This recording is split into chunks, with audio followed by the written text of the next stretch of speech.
Big boss season 7లో విన్నర్‌గా నిలిచినటువంటి పల్లవి ప్రశాంత్ మరి గొడవలకి దారి తీసినటువంటి సంగతి తెలిసిందే. అక్కడ ప్రైజ్ కప్ విన్ అయి బయటకొచ్చారో లేదో బయటకొచ్చాక ఆయనకి సంబంధించి చాలా గొడవలే అయింది. సో బయటకొచ్చిన తర్వాత బిగ్ బాస్‌కి సంబంధించినటువంటి ట్రోఫీని తీసుకొస్తారనుకుంటే ఇబ్బందులే తీసుకొనొచ్చారు. సో తాజాగా ఆయన పైన కేసు నమోదైనటువంటి సంగతి తెలిసిందే. టీఎస్‌ఆర్టీసీ బస్సుల ధ్వంసంతో బిగ్ బాస్ విన్నర్ ప్రశాంత్ పైన కేసు నమోదు చేశారు. ప్రస్తుతం వానికి సంబంధించిన ఈ విషయాలు అంతా కూడా ఎంతో షాకింగ్‌గా ఉంది. అయితే ఈ విషయంలో పలు విషయాలకు కూడా ముందుకొచ్చినటువంటి నేపథ్యంలో సుమోటోగా కేసుని నమోదు చేశారు. పలువురు అభిమానులపై కూడా కేసులను నమోదు చేశారు.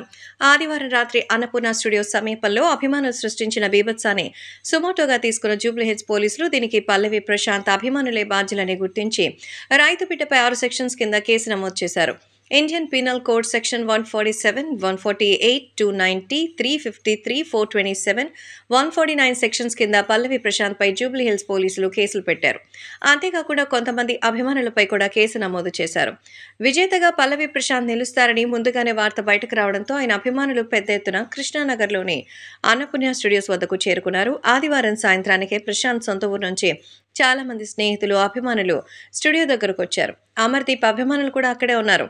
కొంతమంది ప్రశాంత్ అభిమానుల పేరిట రోడ్డుపైన హల్చల్ చేశారు. చీకటి పడ్డాక నానా హంగామా సృష్టించారు. వాహనదారులకు తీవ్ర ఇబ్బందులు కలిగించారు. ఆర్టీసీ బస్సులను ధ్వంసం చేశారు. ఇక ఫినాలీ ముగిసిన తర్వాత ఒక్కొక్క ఫైనలిస్ట్ ఇతర కంటెస్టెంట్స్ బయటకు వస్తుంటే వాళ్ల కార్ల మీద దాడి చేశారు. అమర్దీప్ తన ఫ్యామిలీతో పాటు కారులో బయటకు వస్తుంటే పల్లవి ప్రశాంత్ అభిమానులు చుట్టుముట్టారు.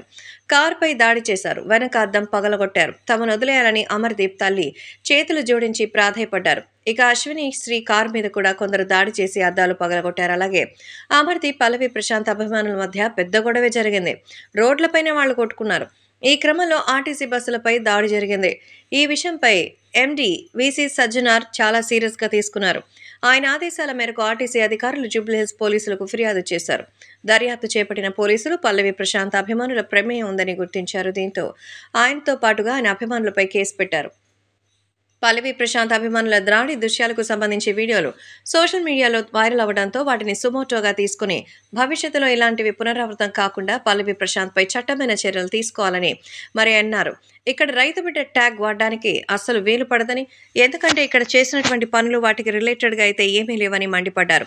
మొత్తానికి వీసీ సజ్జనార్ ఇప్పుడు ఉక్కుపాదం మోపారు.